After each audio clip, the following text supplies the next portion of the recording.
கலையாத கல்வி குறையாத வயது கபடு வாராத நட்பு கன்றாத வளமை குன்றாத இளமை கழுவினி இல்லாத உடல் சலியாத மனம் அன்பு அகலாத மனைவி தவறாத சந்தானம் தாழாத கீர்த்தி மாறாத வார்த்தை தடைகள் வாராத கொடை தொலையாத நிதியம் கோணாத கோல் ஒரு துன்பம் இல்லாத நல்வாழ்வு.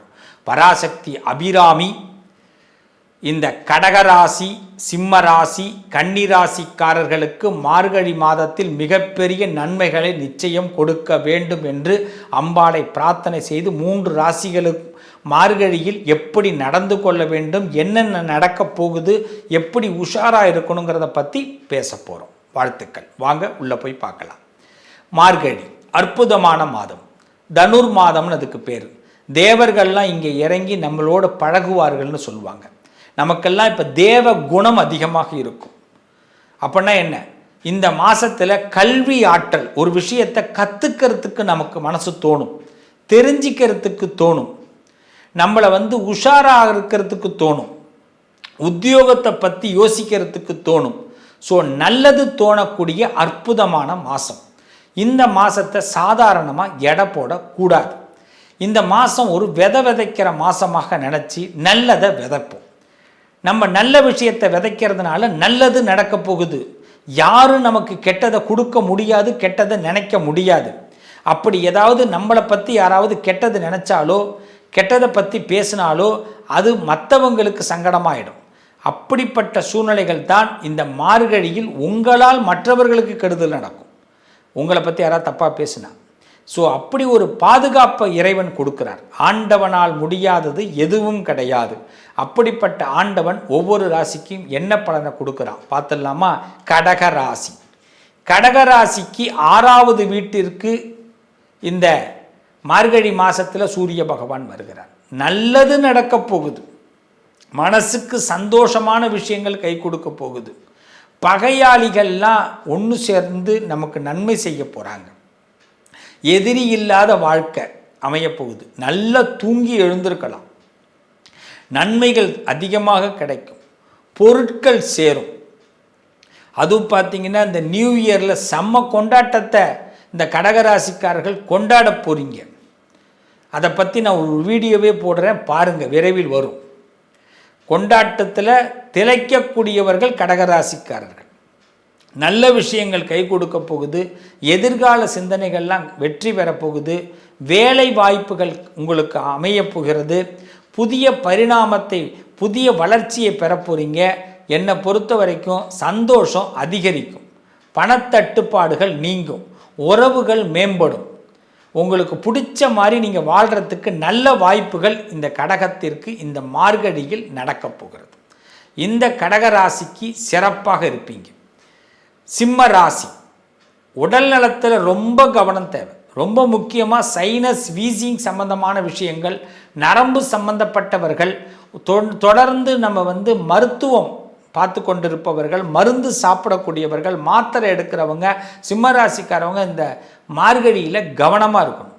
இல்லைன்னா உடம்பு கோபத்தை உண்டாக்கி மற்றவங்கள்ட்ட அந்த டென்ஷனில் கத்தி நமக்கு தேவையில்லாத கெட்ட பேரை உருவாக்கிறதுக்கு வாய்ப்பு இருக்குது. ஆமாம், கெட்ட பேருன்னு சொல்லிட்டேன், கெட்ட பேரை உருவாக்கிக்கிறதுக்கு வாய்ப்பு இருக்குது. அதுக்கெல்லாம் நம்ம இடமே கொடுக்கக்கூடாது, கட்டமே கட்டக்கூடாது. ஏன்னா நம்ம எப்போ வீழ்வோன்னு எல்லாரும் பார்த்துக்கிட்டு இருக்கிறான். இந்த நேரத்தில் நாமளே நம்ம வீழ்வதற்கு ஒரு காரணமாக இருந்துடக்கூடாது. தேவையில்லாத சண்டை ஏற்படும். ஏன்னா மன உளைச்சல், உடல் உளைச்சல் இருக்கும்போது கோபம் சண்டையாக மாறும். ஸோ இந்த மாதத்தில் சண்டை வராமல் பார்த்துக்குங்க. உங்களுக்கு ஒருத்தவங்களை பிடிக்கலைன்னா விலகி வந்துடுங்க. ஆர்கியூமெண்ட்டு வேண்டாம். சில பேர் பெரியவங்கள்லாம் பார்த்திங்கன்னா ஊரில் பெரிய மனுஷன் இருப்பான். அவங்கெல்லாம் என்ன பண்ணுவாங்க, நம்மளை இப்போ கட்டம் கட்டுவாங்க. நம்மள்ட்ட ஏதாவது பொருள் வாங்கலாமா, காசு வாங்கலாமா, நம்மளை வச்சு பயன்படுத்தலாமான்லாம் யோசிப்பான். திடீர்னு உங்கள்கிட்ட ஒரு உதவி கேட்குற மாதிரி வருவான். உஷாராக இருங்க, எல்லாத்துலேயும் சண்டை போட்டுக்காதீங்க. அதனால் உடல் நலத்திலையும் மனநலத்திலையும் கவனமாக இருங்க. முக்கியமாக பர்ஸை பத்திரமாக பார்த்துக்குங்க. சிம்மராசிக்காரர்கள் இந்த மாதம் உங்களுக்கு சிறப்புகள் நடக்க சிவபெருமானை வழிபாடு பண்ணுங்க. கன்னிராசி, தேவையில்லாத விரோதத்தை வளர்த்து கொள்ளக்கூடாது. ஒரு பகை உள்ளுக்குள்ளே வருது அப்படின்னா அதை அதோடு முடிச்சிடுங்க. இந்த மாதத்தில் பகை வளர்ந்தால் எல்லா மாதமும் வளரும். இந்த மாதத்தில் பயம் வளர்ந்தால் எல்லா மாதத்துலேயும் வளரும். நான் முதல்ல சொன்னேன், இந்த மாதம் நல்லது துவக்கிறதுக்கான மாதம். ஒரு பகையை துவக்கிறோங்க, ஒரு கோபத்தை துவக்கிறோங்க, ஒரு பயத்தை துவக்கிறோம்னா அதுவும் தொடரலாமா? தொடரக்கூடாது. அதுக்கு தானே நம்ம இருக்கிறோம். அப்போ கன்னிராசிக்காரர்களுக்கு இன்னைக்கு ஒருத்தன் எதுக்குறானா, என்னடா பிரச்சனை, வாடா அவனை அனுசரித்து உனக்கு என்ன வேணும், இந்தா எடுத்துன்னு போ, நான் உனக்கு சரண்டர்டா, சாரி கேட்டுட்டேன், ஓகே விட்டுறியா, விட்டுரு, இந்த பிரச்சனை முதல்ல விடு. இந்த சமூகமாக இந்த சுமூக நிலைக்கு வந்துடணும். சமூகத்தை சந்திக்கும் போது சுமூக நிலை நம்மக்கிட்ட இருக்கணும். இன்றைக்கி பெரிய பெரிய விஐபிகள்லாம் இருக்கிறாங்க. அவங்களாம் பாருங்கள், கோவப்பட்டாங்கன்னா நாடு கொந்தளிச்சிடும். எங்கேயாவது கோவப்படுறாங்களா? அவங்கெல்லாம் இந்த WhatsApp, status, YouTube, Facebook, Instagram கமெண்ட்டை போய் பார்த்துருக்காங்களா? ஏன் பார்க்க மாட்டுறாங்க? பார்த்தா கோபம் வரும். கோபம் வந்தால் என்ன பண்ணும்? பிரச்சனை வரும். அதெல்லாம் ஏன்னா சில பேர் பார்த்திங்கன்னா அவங்கள கழுவி ஊற்றுவாங்க. ஸோ இப்போ இந்த நேரத்தில் நம்ம என்ன பண்ணணும்? பெரிய விஐபியாக நடந்துக்கணும். கன்னிராசிக்காரர்கள் எனக்கு எதை பற்றி கவலைப்படாதீங்க. இந்த நேரத்தில் இல்லைன்னா மனவிரோதம் ஏற்படும். இந்த மனவிரோதம் ஏற்பட்டு பக்கத்தில் உள்ளவங்க நமக்கு பகையாளியாக போடுவான். தேவையில்லாத பயம் ஏற்படும் போது இந்த நேரம் நம்ம மைண்டை ஒருத்தவன் அலாட் பண்ணி அவன் திசை திருப்புறதுக்கு பார்ப்பான். பயத்தில் பணத்தை இழக்க வேண்டிய கட்டாயம் ஏற்படும். கன்னிராசிக்காரர்களே, டோன்ட் வரி. நீங்கள் நிறைய நேரம் பணம் இழந்ததுக்கு காரணமே பயத்தில் தான். 10 ரூபா பணம் இருக்குது, இந்த ஷேரை உடனே போடு அப்படின்னுவான். இது நாளைக்கே டவுன் ஆக போகுதுன்னுவான். பவுனு தங்கம் கிடுகிடுன்னு ஏறப்போகுது, உடனே வாங்கின போகிறான். 1 லட்ச ரூபா இல்லை, 2 லட்ச ரூபா ஒரு பவுன் விற்றாலும் நான் 2 லட்சத்துக்கு என்கிட்ட இருக்கிற காசுக்கு நான் பவுன் வாங்கிக்கிறேன்டா, விடுங்கடா என்ன அப்படின்னு சொல்கிற நிலைமைக்கு இப்போ நம்ம வந்துடணும். ஆக இந்த 3 ராசிக்காரர்களும், கடகராசிக்காரர்கள் இந்த மாதத்தில் நீங்கள் துர்கா பரமேஸ்வரியை வழிபாடு பண்ணுங்கள். சிம்மராசிக்காரர்கள் சிவனை வழிபாடு பண்ணுங்கள். கன்னியா ராசிக்காரர்கள் இஷ்ட தெய்வம் குலதெய்வத்தை வழிபாடு பண்ணுங்கள். துஷ்டமான சுவாமிகள் கோவிலுக்கு போய் வழிபாடு பண்ண வேண்டாம். இஷ்ட தெய்வம் குலதெய்வத்தை வழிபாடு பண்ணலாம். அந்த அசுரத்தன்மையான விஷயங்களுக்குள்ளே போங்க. சாந்தமாக இருக்கிற சுவாமி விநாயகரை வழிபாடு பண்ணுங்கள், சிறப்பு உண்டாகும். கடகராசிக்கு இந்த மாதம் 90% லாபத்தை பெற முடியும். சிம்மராசிக்கு இந்த மாதம் 50% லாபத்தை பெற முடியும்.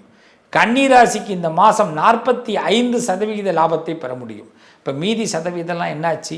அப்போ நாம் என்ன பண்ணணும்? ரொம்ப கவனமாக இருக்கணும். வார்த்தைகளில் கவனமாக இருக்கணும். மனசில் எது பட்டாலுமே கடகம், சிம்மம், கன்னி இந்த 3 ராசிக்காரர்களும் மனசுக்குள்ளேயே வச்சுக்கிங்க. மற்றவங்கள்ட்ட அதை சொல்கிறதுக்கு முன்னாடி 100 இல்லை 1000 தடவை யோசிங்க. அப்போ தான் இந்த மாதத்தில் சில விஷயத்தை கடந்து வர முடியும். முதல் விஷயம், இந்த மாதத்தில் நீங்கள் எந்த சாப்பாடு சாப்பிட்டாலும் ஹாட் வாட்டர் குடிங்க, சுடு தண்ணி, எண்ணெய் தேய்ச்சி குளிங்க. சூடு சம்மந்தமாக ரொம்ப கண்ணு முழிக்கிறத இந்த 3 ராசிக்காரர்களும் குறைச்சிக்கிங்க. இந்த 3 ராசிக்காரர்களும் எதிர்வாதம் இந்த மாதத்தில் வேண்டாம். அவன் தலையெடுத்து அவனுக்கு நடக்க போகுது. நாம் எவனையும் திருத்தறதுக்கு முயற்சியே இந்த மாதத்தில் பண்ணக்கூடாது. இதில் நீங்கள் ஒதுங்கி வாங்க. செல்ஃப் டிசிஷன், செல்ஃப் டிசிப்ளின் இதுக்குள்ளே வந்துருங்க. அப்போ தான் உங்களுக்கு சக்ஸஸ் ஆகும். இன்னொருத்தனை கூட்டாக செஞ்சு ஒரு விஷயத்தை செய்ய முடியாது. கூட்டாளிகள் கூட பகையாடுறதுக்கு வாய்ப்பு இருக்குது இந்த மாதத்தில். ஸோ அதனால் கூட்டாளிகள்கிட்ட கூட கவனமாக இருக்கணும் இந்த 3 ராசிக்காரர்களும். ஆமாம், உங்கள் மனசுக்கு பிடிச்சது உங்கள் மனசோடு நிப்பாட்டிக்கிட்டு செயல்படுங்க. இந்த மாதம் இந்த 3 ராசிகளுக்கும் அபிராமியுடைய கடை கண் பார்வையினால் நல்லது நடக்கும். பயப்பட வேண்டாம் பிள்ளைகளா. உங்கள் வாழ்க்கையில் சில துஷ்டமான விஷயங்கள் நடக்குதுன்னா நம்மளுடைய அவசர நிலை தான் காரணம். இந்த அவசர நிலையை இந்த மாதம் ஒத்தி வைக்க போகிறோம். நல்லதை விதைக்க போகிறோம், நல்லதை அறுக்க போகிறோம். இப்போ பயிர் நல்லது நட்டால் நல்லது தானே கிடைக்க போகுது. கடவுள் இருக்காருங்க, ஆண்டவன் இருக்காங்க. ஆண்டவன் ஒரு பொழுதும் இந்த கடகத்தையும் சிம்மத்தையும் கன்னியும் கதற விட மாட்டான். உங்களுக்கு அவ்வப்போது எப்போ தேவையோ அப்பெல்லாம் ஆண்டவன் உங்களுக்கு உதவி பண்ணி நல்லதை நடத்துவான். வாழ்த்துக்கள். மீண்டும் உங்களை அடுத்த ஒரு பதிவில் சந்திக்கிறேன். எச்சரிக்கை பதிவாக நினைக்க வேண்டாம், அன்பு பதிவாக இதை ஏற்றுக்கொள்ளுங்கள். நல்லதே நடக்கும். உங்கள் அதிர்ஷ்டத்திற்கான தீர்வு கல்வி, பதவி, யோகம், தொழில் வளர்ச்சி பெருக, ஜாதகம், வாஸ்து, திருமண பொருத்தம் பார்க்கவும், பிரசன்னம் கேட்கவும். Positive lion doctor Sivasri Manikanda Sivam. தொடர்பு கொள்ள வேண்டிய வாட்ஸ்அப் எண் 7904137178.